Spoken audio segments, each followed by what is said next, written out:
Alhamdulillah, all the praise to Allah subhanahu wa ta'ala, who granted us life and who guided us to Al-Islam and who unified between us as one ummah. I bear witness there is no God but Allah, and I bear witness that Muhammad is the messenger of Allah and his final prophet. Allah subhanahu wa ta'ala gave us guidance in the Quran how we should protect ourselves and our families from the hellfire. Today, as the world changes very fast before our eyes, and new technologies are developed and new weapons, we see that the problems, the social problems, are getting more complex. We have seen two recent mass shootings where 8 people died in the first one and 10 people died in the second mass shooting in a grocery store. You have to imagine that you or your wife or your children are going shopping at the grocery store to get food, and for no reason whatsoever, a person would come with an AR-15 and kill your loved ones or kill you. This has become normal. So many mass shootings, and we have seen one in Walmart in Texas, we have seen in churches, we have seen in synagogues, we have seen in masjids, where a lot of innocent people die. We have talked about the gun problem before and its role in expediting the mass shootings and the killings. But we want to look at another angle today, and that is the role of social media in our lives. If you're old enough, you remember the days before social media, before Facebook and Instagram and Snapchat and Twitter and all of those mediums that have dominated our lives today, especially the lives of our youth. A lot of people today use social media for various reasons, but it is something that more recently has become a problem. We have seen the CEOs of those social media giants sitting before Congress and testifying, and over days of testimony, and despite the grilling of Congress, they did not change hardly anything. With the excuse of Rule 230, they are able to allow all kinds of criminals and all kinds of hate mongers to use their social media and to troll people and to cause a lot of havoc in society, not just here, but across the world. It is a problem in Muslim countries as much as it is here.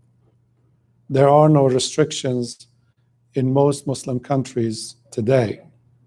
So this is a human problem where technology has presented challenges for us, and the social media giants, they do not have social policy that guides how they should operate such powerful medium.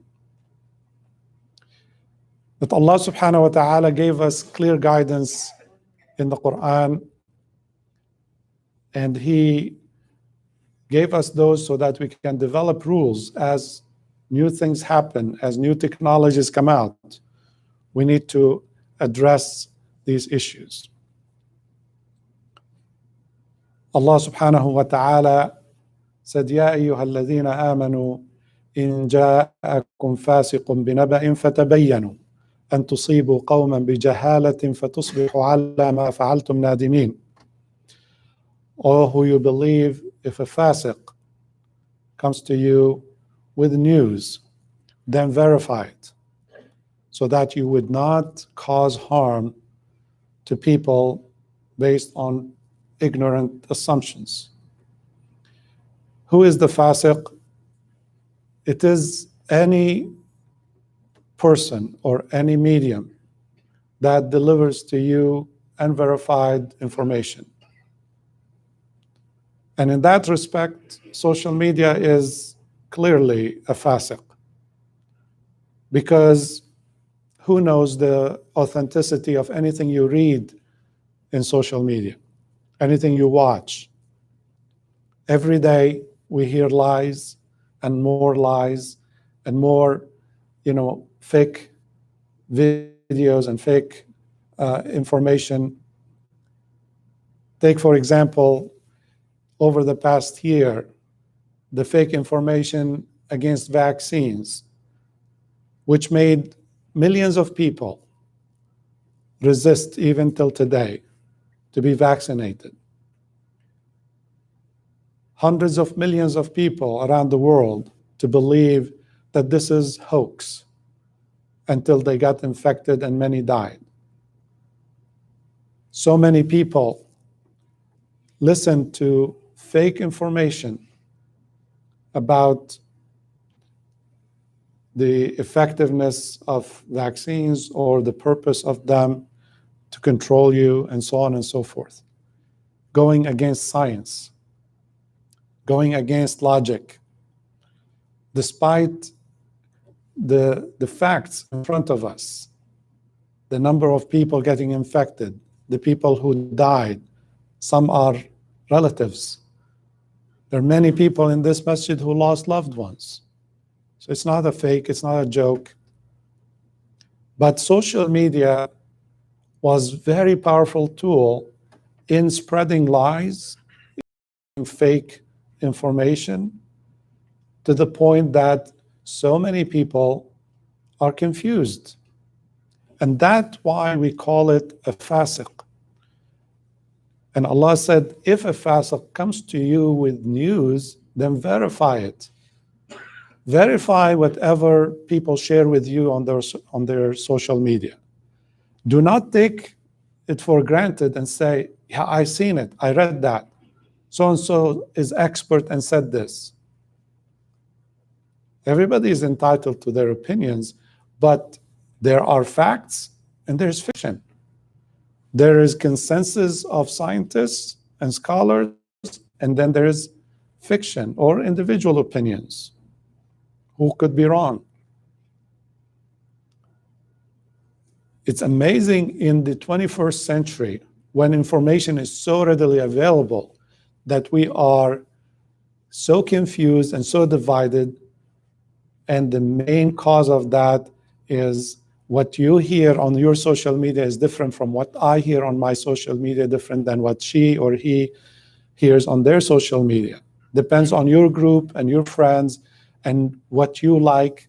The algorithms that are utilized, they are meant to put you in a silo with people who think like you, who agree with your opinions. And then you go deeper and deeper in the hole with those same opinions. So if you are in the camp that believes in that fake stuff, all what you're going to see and hear is it's going to make it look like the whole world agrees with you. There is such a big conspiracy. If you are on the other side, you will think everybody in the world agrees it is a problem. Social media is designed not to inform you, not to help you understand or educate you. It is designed to make money for its business owners, their shareholders. And they make money by keeping your eyeballs on your phone, keeping you busy, looking at that feed night and day. That's the goal. The longer they keep you there and show you ads, the more money they make. They don't care how it affects you. So now we are seeing new phenomena resulting from this use of social media, irresponsible use. First, we notice that the people who are vulnerable, who are less educated, who are impressionable, like young people, they're teenagers, okay? These are the heavy users of social media. They get their information, their news from those sources. They do not listen to the real news. They do not listen to their parents. They do not listen to experts. Their expert is their friend who sent them a message and said, I just heard this, and that's it. Most youth today, really, their information is very shallow and based on false information. So vulnerable people, they always like to go to this easy to use kind of device that helps them get this information without having to ask their parents or to ask their teachers or to ask any expert. Young people who have depression, who feel lonely, who don't understand life, these are the most likely people to be addicted to social media, to be able to live in virtual world, to have an alternative reality. So if you see your children spending extended amount of time on social media, if they are lonely, if they are not socializing in the family like you used to when you were young, if you see them talking to strangers, trying to find someone to care for them, to love them, to tell them what they like to hear, then your child is in danger. In danger of what? We had yesterday a workshop with the FBI, and the experts tell us these are some of the dangers of social media. Across the board, it doesn't matter if it's Facebook or if it is Snapchat or Instagram or Pinterest. Here, the first danger is that the people will start listening to unreliable sources of information for everything in their lives. Their opinions, their ideas, their views on life, views on religion, all become subject to the people they talk to. So we have seen that some young people who question Islam and question God and question the existence of God say, how did you get to that, contrary information that is false through social media? They didn't learn it at the masjid. They didn't even learn it in school. Okay? But there are professional people on social media who are organized, who have money, who are pushing ideas out there to try to discredit Islam, to try to discredit the belief in God, to push people to become more atheist, to question everything, okay? And they give them lies. And most youth, most teenagers, and most 20-something, even adults, okay, I find they're not prepared to really fend for themselves when it comes to, beliefs in God, the proofs of the existence of Allah. They just start getting, all what they want is to make you question your belief. to raise some confusing questions, to say, well, there are errors in the Quran, but your imam or scholar will never tell you about that, which is false. Okay? And we challenge anyone to bring real evidence, and let's discuss it. Let's show them the truth.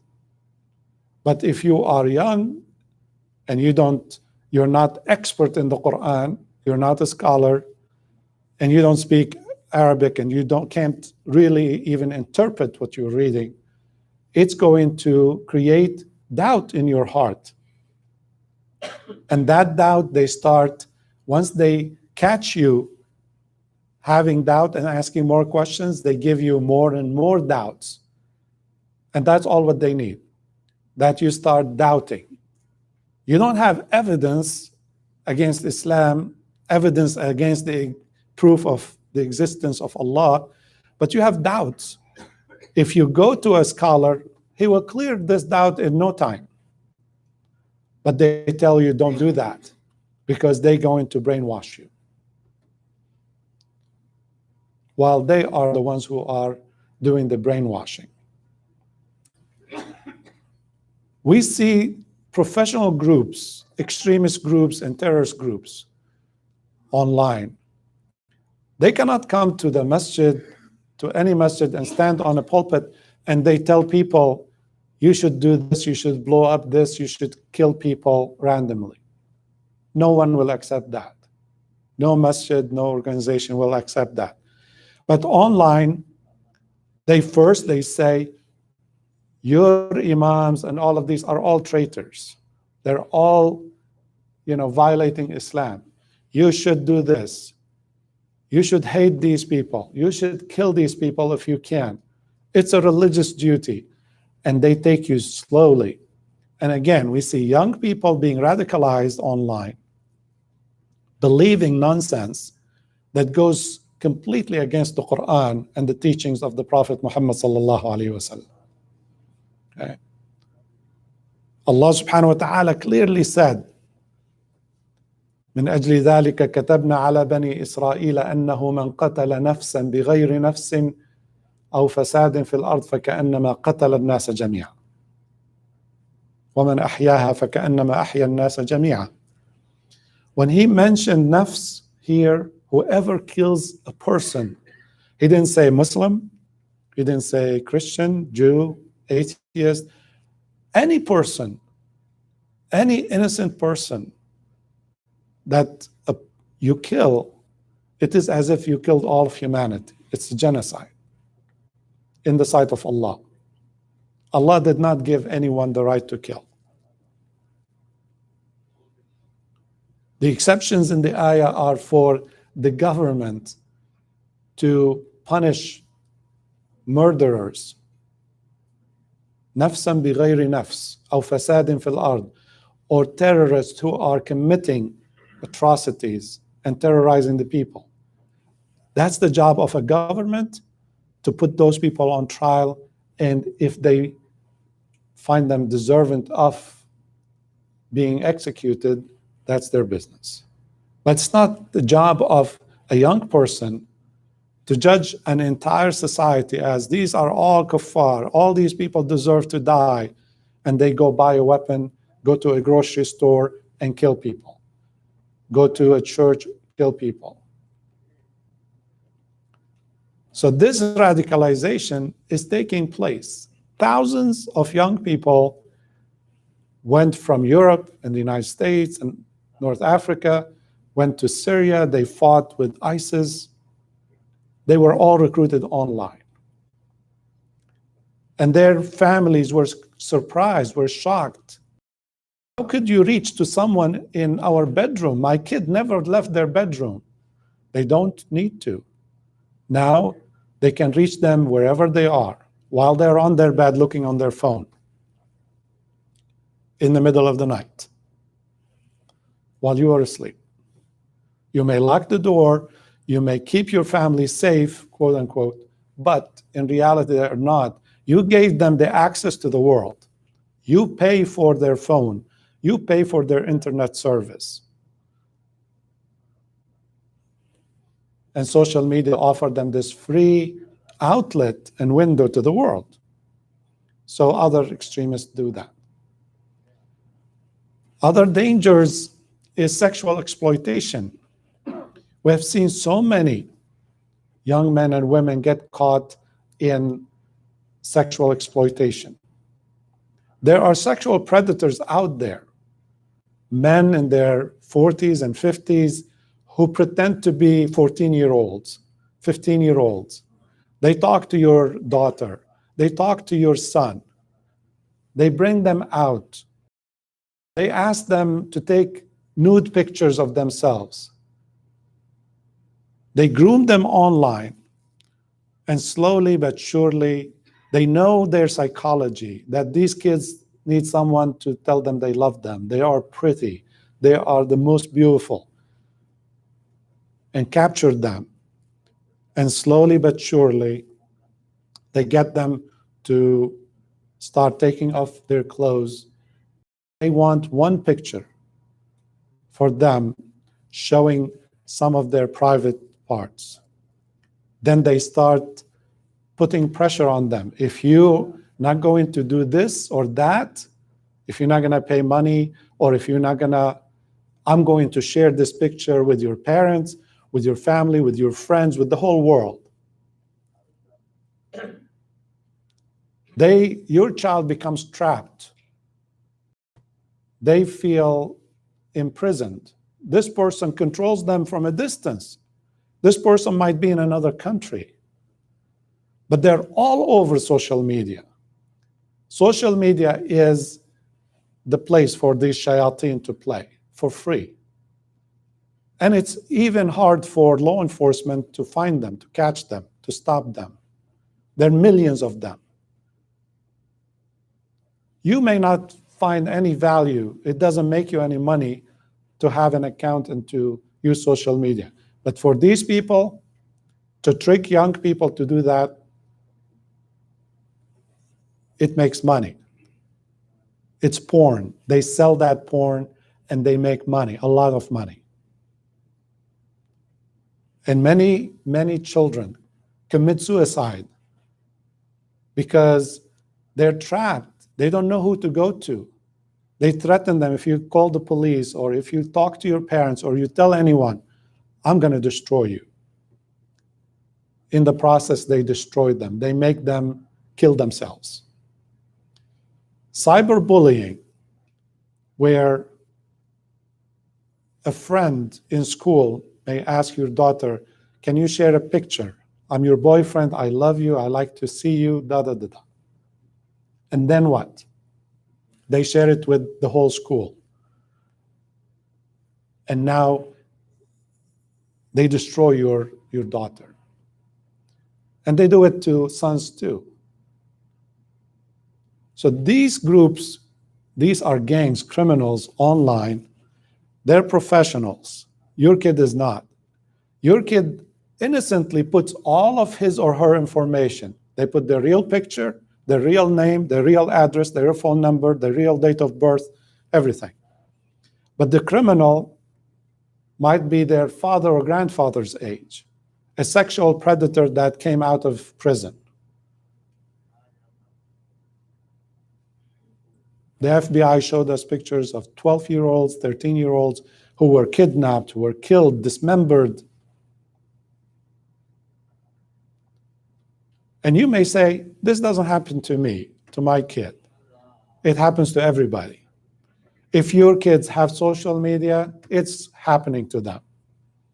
Okay? Some form of it is happening. Social media is not helpful to them. It's not educating them about anything. Okay? It's not an educational tool. It's a victimization tool. Cyberbullying is widespread in schools. And that's why many schools, they have policies against social media and using social media on school campus. But they cannot be the parent. You have to decide what to do. The use of social media also bring identity theft. Even adults like us, we might be fooled.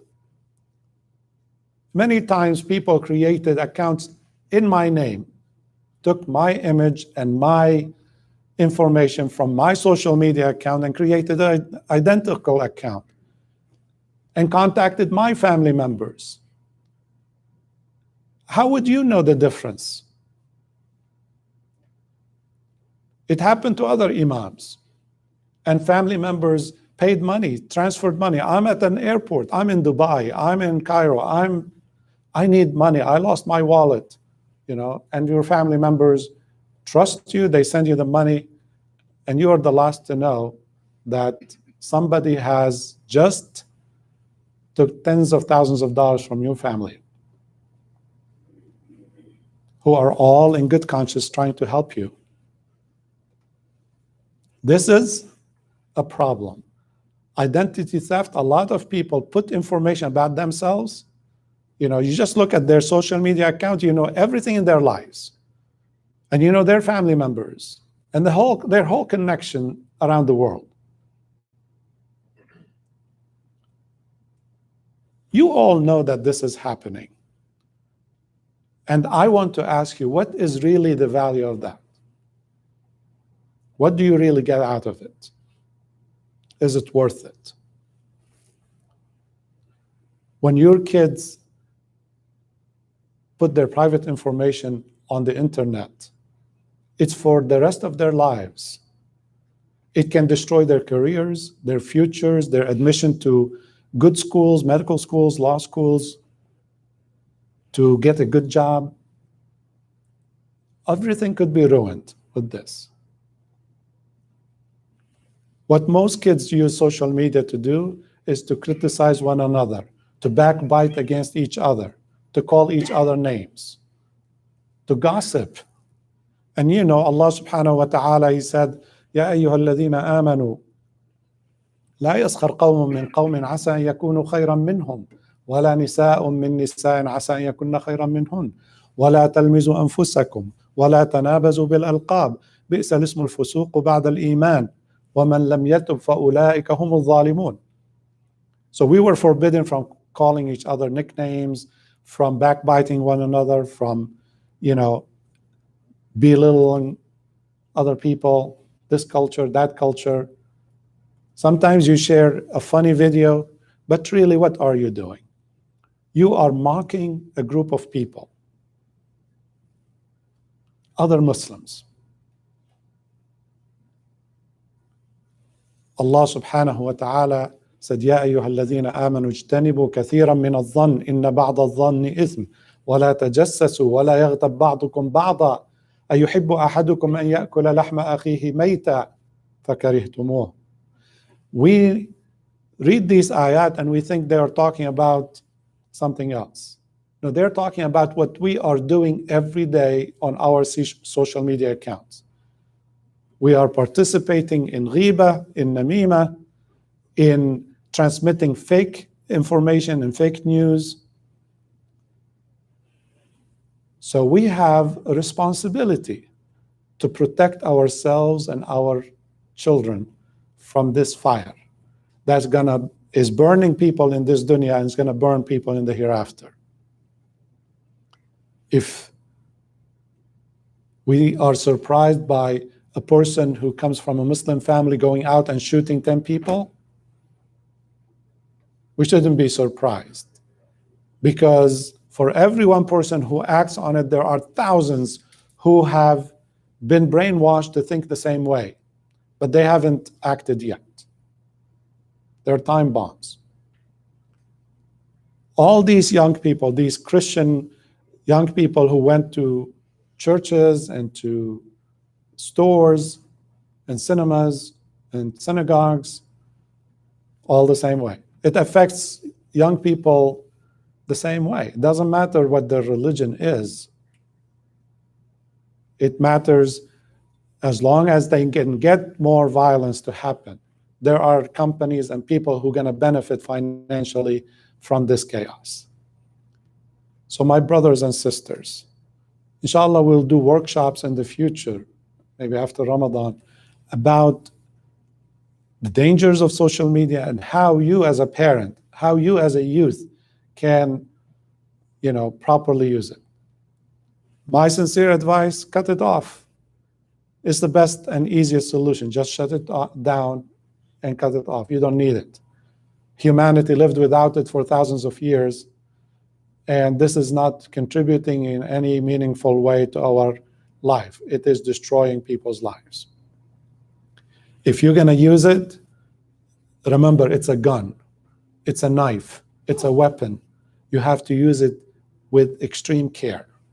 May Allah subhanahu wa ta'ala protect you and your family. أقول قولي هذا وأستغفر الله لي ولكم.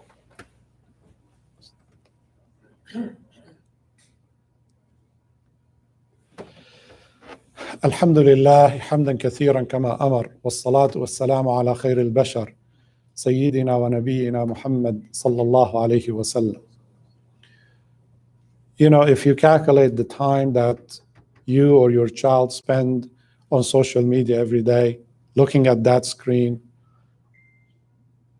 you'll be surprised. There are actually apps that can track how much time you're doing that. See how much time, how many hours you're doing every day. You're spending more time doing that than you're spending time praying and eating and sometimes sleeping. There are people on their social media. Many people came forward and said, my spouse, my wife, or my husband, they're all night on the computer. They're all night talking to people on social media. They're no longer sleeping well, eating well, socializing well. This is a problem. It's not going to go away by just wishing it away or waiting for politicians to. Politicians cannot solve it. These CEOs made billions and billions of dollars. Who is more powerful? The one who has $100 billion or the politician who's making $100,000? You figure it out. Those people made it, and they admitted in front of Congress that their aim from their algorithms is to have more people and more eyeballs on their social media, more hours of the day. The more, the better, which is unhealthy, physically, mentally, emotionally. We are seeing more and more people who are coming out damaged of this process. So it begins with you taking few steps. Step number, your child, if your youth, because this is a problem, okay, for younger people. Now, it was college, then high school, then middle school, now it's elementary school problem. Your elementary school kid does not need a phone. Your middle school kid doesn't need a phone, okay, really. Even your high school kid doesn't need a phone. They don't. They don't need a social media account. Many of them, they go online and they put a birthday, to meet the threshold when they know it's true, it's a lie. And social media doesn't care. They know this is a problem. They actually Facebook made over $40 billion on people and kids playing games online and gambling. Your kid wants to play a game. Give them first 100 token free. There are hundreds of games online. And a lot of people played it during the pandemic.